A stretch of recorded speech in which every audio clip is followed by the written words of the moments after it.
First of 21. Let's do this.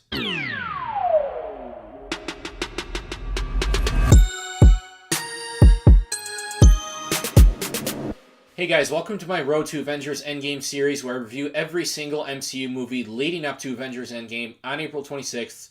So, let's get started with the first movie in the series, Iron Man.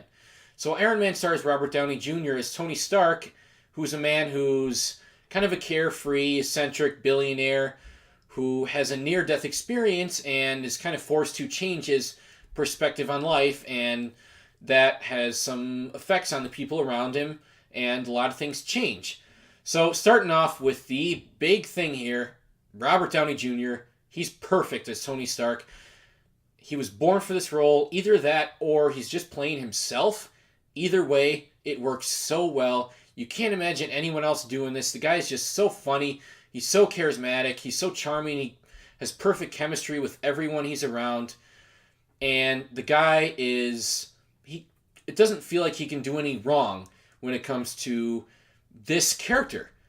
You believe him, even in his serious moments, because Tony Stark is, for the most part, pretty jokey, kind of sarcastic, funny guy, and he has his fair share of serious moments, and you believe it too. And this movie kind of starts him off on this little journey, this character arc that lasts basically from now until Infinity War, and it's kind of gradual, but basically what happens in the first, 20 minutes of this movie propel him onto that huge character arc that he gets. So what happens to him is he gets blown up. His truck gets blown up, the truck that he's in with some military people, and he gets shrapnel in his chest. So without this little reactor thing, originally it was made out of a car battery, and without that, he died because that's keeping the shrapnel out of his heart. Eventually makes his own arc reactor that is a little more practical. But the point is, he is really forced to change everything. He has to change his whole perspective on life. He's like, you know what? I'm done making weapons. I can't do this anymore because I saw what they're capable of in the wrong hands. I'm shutting it down. I'm making the right decision.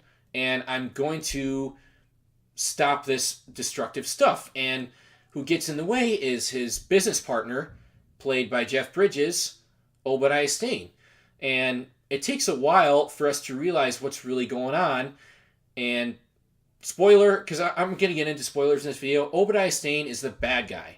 He is the main villain of this movie. He doesn't want Stark Industries to stop making weapons. He wants Tony out of the picture. So he goes to lengths to do that. And he is making deals under the table with some really bad people, with some terrorists. And he's a very interesting character. I think he's a very underrated villain when it comes to this series, the MCU. The only problem is I wish they had kind of utilized him a little better. I'll get back to that in a second, but Jeff Bridges does a great job portraying Obadiah Stane, and when the twist happens, you fully believe him, and you're shocked. Maybe we saw it coming, but the way he delivers it, it works so well within the universe, and you see the look on Tony's face, and you're like, damn, that's kind of heartbreaking. Also, you got Terrence Howard as Rhodey, and I kind of wish that he would have stuck around as this character because I really like him as Rhodey. I think he was a cool take on this character. Now, I don't necessarily prefer him over Don Cheadle or vice versa. I just think that they don't really seem like the same character to me. They seem like they're playing different people all together. And Terrence Howard does a really good job of portraying kind of the straight man to, Tony Stark's ridiculous carefree lifestyle, and yet he ends up kind of doing that carefree stuff as well. There's a scene where he's like, oh, we're not drinking, we're working. And like 5 seconds later, he's slamming down a drink, and there's strippers all around. And Yes, two, please. No, I'm not drinking. I don't want any. Hey, that's what I'm talking about. When I get up in the morning and I'm putting on my uniform, you know what I recognize? basically, when someone's around Tony Stark, it's hard for them to not become like him because that's how cool and charismatic he is. Everyone else in this movie does a damn good job too. Gwyneth Paltrow as Pepper Potts. She is great casting. She is perfect kind of foil for Tony's character, and they have great chemistry together. Even though at the end of this movie they haven't quite figured out what their relationship is yet, you can definitely sense that there's a lot of sexual tension between them, and they can definitely go somewhere with that. Also, very minor character, but Leslie Bibb as the reporter girl that Tony sleeps with at the beginning of the movie, she's awesome. I mean, she portrays that role perfectly. And basically, you can put anyone around Robert Downey Jr. and it's going to work. Jon Favreau directs the hell out of this movie, and looking back on it, he seems like really the perfect choice for this type of movie because actually, I don't know if you know this, but originally he was going to do Captain America. He was going to direct Captain America as a comedy. And if you kind of think about that now, that doesn't really make any sense. That would have just not really worked at all with the character, and I'm really glad that he ended up doing this instead because it worked out perfectly, and he's the one that pushed for Robert Downey Jr. as Tony Stark as well. The studio didn't want him. Favreau pushed. They let him, and look where we are now. It worked out perfectly. Favreau does a great job of introducing us to these characters and this world that feels, even though it feels a bit fantastical, it also seems quite real. It definitely seems like this could be real life in one point or another. So it does a really good job of engaging us with everything that's going on with these characters and this universe, and does a really good job of introducing us to this world that is the MCU. And another thing that really works about this movie, I don't necessarily say that relying on movies before it is a bad thing. I don't think it really deters from like Infinity War or Avengers 1 or Captain America Civil War or anything like that, but the reason this movie works so well is because it is a very much a standalone movie.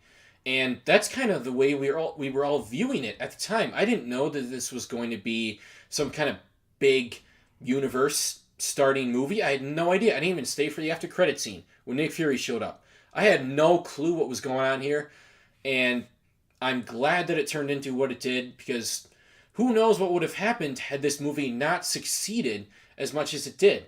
This movie also has a really good pace, and I've heard some people say that it's slow. I didn't see that at all. It might not be super filled with action like something like Infinity War would be, but there's always something going on, and there's usually humor or some kind of important drama, but they don't really waste any time, is what I'm saying here. And originally, I had thought that scene where Tony is captured by the terrorists and is stuck there with that other guy, I thought that was kind of slow-paced itself, but watching it again, not at all. That was actually, didn't take that long. That was a very short portion of the movie, and I think they did what they had to with that scene.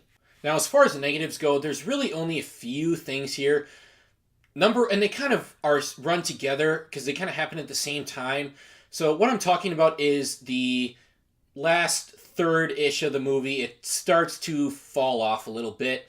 It gets really cliche with what happens with Jeff Bridges' character. He builds a suit that's similar to Tony's, and there's two guys with similar abilities fighting it out at the end, and the good guy wins. And it just seems like it all happens really too quickly, and I don't particularly like the way that they handled Jeff Bridges' character, Obadiah Stane, because there is all this buildup of a guy that's Tony's partner. Tony has a lot of trust in him. Then he betrays him. Twist was great. Then he builds a suit, fights him, and it's over. It seemed really, really anticlimactic to me, and I wish they would have gone a different direction with him, and just the whole third act in general bogs down the movie a little bit, and it could have been done better. But overall, this is a really fun movie that perfectly starts off the MCU, perfectly gets people interested in this character and the side characters in this universe, and really gets you excited for what's coming next in the universe, even though, like I said, we didn't really know at the time that it was turning into this really big thing. So overall, I'm going to give Iron Man an 8 out of 10. Very, very solid movie. Very fun. Nothing insane, game-changing wise, but it was a real nice breath of fresh air into the comic book genre, especially a year when a very dark, granted very good movie, The Dark Knight, came out. It was nice to get something like this, and it was the perfect time to release this type of movie. So guys, have you seen Iron Man? What do you think? Please leave a comment below with your thoughts. And I'm sorry that I've not been uploading so much lately. I've been sick, but there's going to be a lot coming at you very quickly because, long story short, I watched a bunch of movies. I just didn't get around to doing my reviews yet because I wasn't feeling up to it. So be ready. There's a lot of stuff coming. Hit that subscribe button. Hit that notification bell. Like this video if you enjoyed it. And guys, please spread the word. And I'll see you soon.